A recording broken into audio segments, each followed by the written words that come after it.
ओम नमः शिवाय। तो आइए रिस्पान करते हैं श्रावण माह महात्म्य का 15वां अध्याय, जिसमें सुपोदन षष्ठी व्रत तथा अर्क विवाह विधि का वर्णन किया गया है। सनत कुमार बोले, हे देवेश, मैंने नागों का यह आश्चर्यजनक पंचमी व्रत सुन लिया। अब आप बताएं कि षष्ठी तिथि में कौन सा व्रत होता है और उसकी विधि क्या है। ईश्वर बोले, हे विपेंद्र, श्रावण मास के शुक्ल पक्ष के षष्ठी तिथि को महामृत्यु का नाश करने वाले सुपोदन नामक शुभ व्रत को करना चाहिए। शिवालय में अथवा घर में ही प्रयत्न पूर्वक शिव का पूजन करके सुपोदन का नैवेद्य उन्हें विधि पूर्वक अर्पण करना चाहिए। इस व्रत के साधन में आम्र का लवण मिलाकर शाक और अनेक पदार्थों के नैवेद्य अर्पित करें। साथ ही ब्राह्मण को वायन प्रदान करें। जो इस विधि से व्रत करता है उसे अनंत पुण्य मिलता है। इस प्रकरण में लोग एक प्राचीन कहानी सुनाते हैं जो इस प्रकार से है। प्राचीन समय में रोहित नाम का एक राजा था। काफ़ी समय बीतने के बाद भी उसे पुत्र रत्न की प्राप्ति नहीं हुई।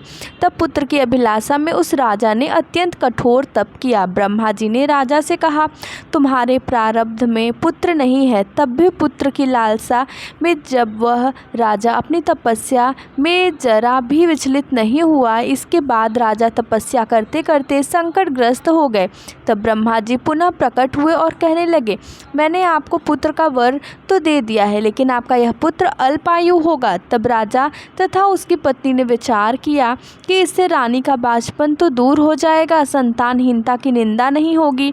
कुछ समय बीत जाने के बाद ब्रह्मा जी के वरदान से उन्हें पुत्र प्राप्ति हुई। राजा ने विधि पूर्वक उसके जात कर्म आदि सभी संस्कार किए। दक्षिणा नाम वाली उस रानी व राजा ने अपने पुत्र का नाम शिवदत्त रखा।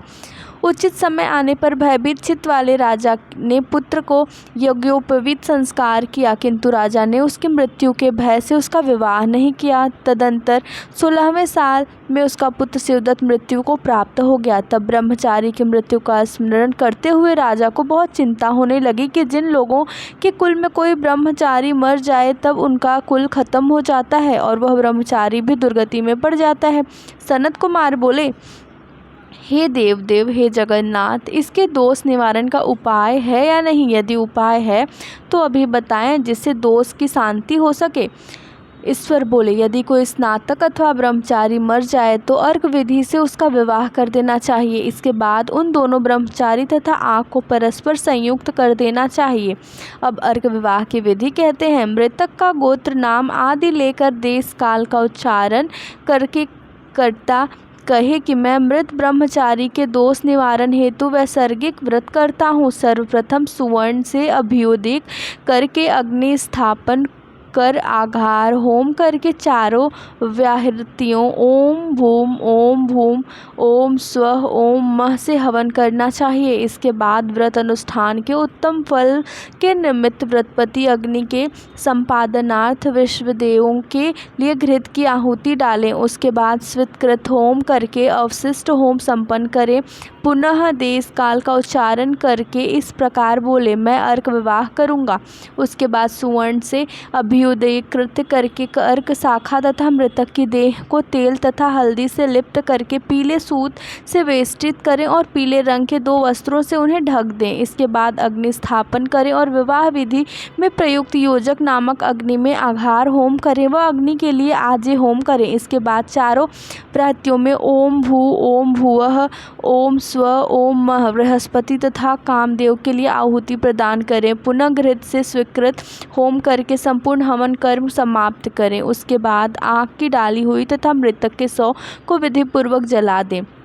मृतक अथवा म्रियमाण से निमित्त 6 वर्ष तक इस व्रत का अनुष्ठान करना चाहिए। इस अवसर पर 30 ब्रह्मचारियों को नवीन कौपीन वस्त्र प्रदान करना चाहिए और हस्त प्रमाण अथवा कान तथा लंबाई वाले दंड तक कृष्ण मृग चर्म भी प्रदान करने चाहिए। उन्हें चरण पादुका, छत्र माला, गोपी चंदन, प्रवाल मणि की माला तथा अनेक आभूषण समर्पित करने चाहिए। इस विधान से व्रत करने पर कोई भी विघ्न नहीं होता है।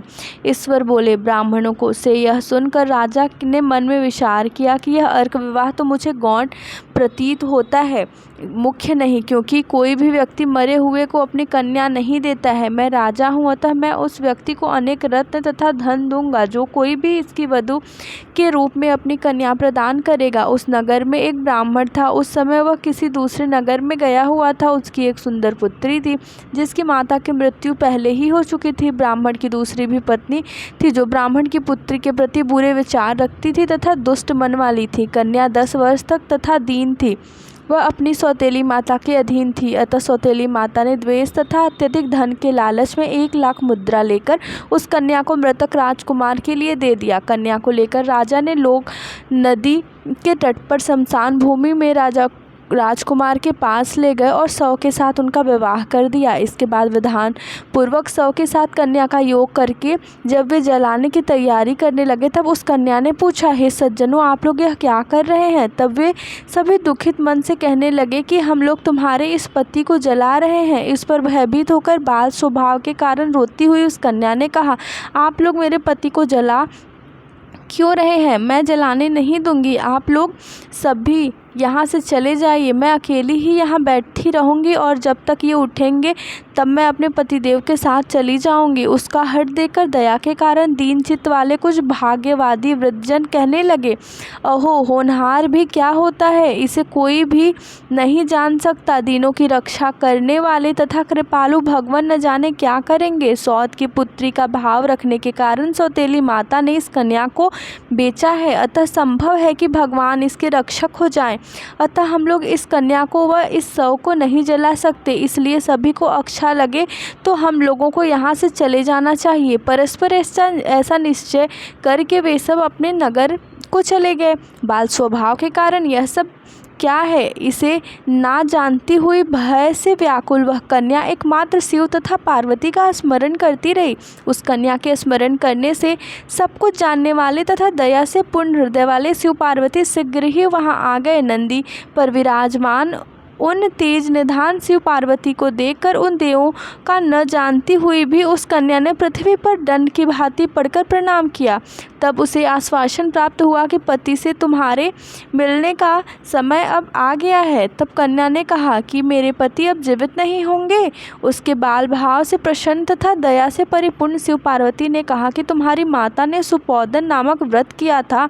उस व्रत का फल संकल्प करके तुम अपने पति को प्रदान करो। तुम कहो कि मेरी माता के द्वारा जो सुपोदन नामक व्रत किया गया है उसके प्रभाव से मेरे पति जीवित हो जाएं। तब कन्या ने वैसा ही किया और उसके परिणाम स्वरूप शिवदत्त जीवित उठ खड़ा हो गया। उस कन्या को व्रत का उपदेश देकर शिव तथा पार्वती अंतर्ध्यान हो गए। तब शिवदत्त ने उस कन्या से पूछा, तुम कौन हो और मैं यहाँ कैसे आ गया हूँ?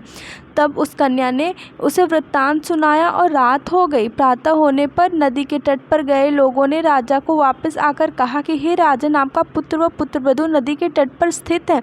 विश्वस्त लोगों ने यह बात सुनकर राजा बहुत खुश हुआ। वह हर्ष भेरी जमाते हुए नदी के तट पर गया। सभी लोग प्रसन्न होकर राजा की प्रशंसा करने लगे। वह बोले, हे राजन, मृत्यु के घर गया हुआ आपका पुत्र पुनः लौट आया है।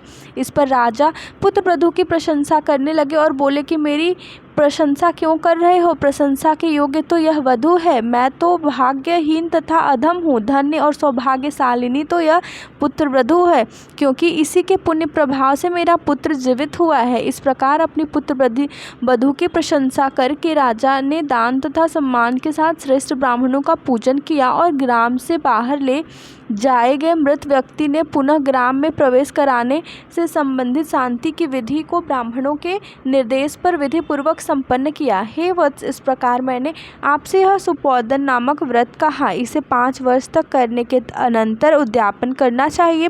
पार्वती तथा शिव की प्रतिमा का प्रतिदिन पूजन करना चाहिए और प्रातःकाल आम के पल्लवों के साथ चरु का होम करना चाहिए। साथ ही नैवेद्य तथा वायन अर्पित करना चाहिए। मनुष्य यदि व्रत की बताई गई इस विधि के अनुसार आचरण करे तो वह दीर्घजीवी पुत्र प्राप्त करके मृत्यु के बाद शिवलोक जाता है। इस प्रकार श्री स्कंद पुराण के अंतर्गत ईश्वर सनत कुमार संवाद में श्रावण मास महात्म्य में सुपोदन षष्ठी व्रत कथन नामक 15वां अध्याय पूर्ण हुआ। ओम नमः शिवाय।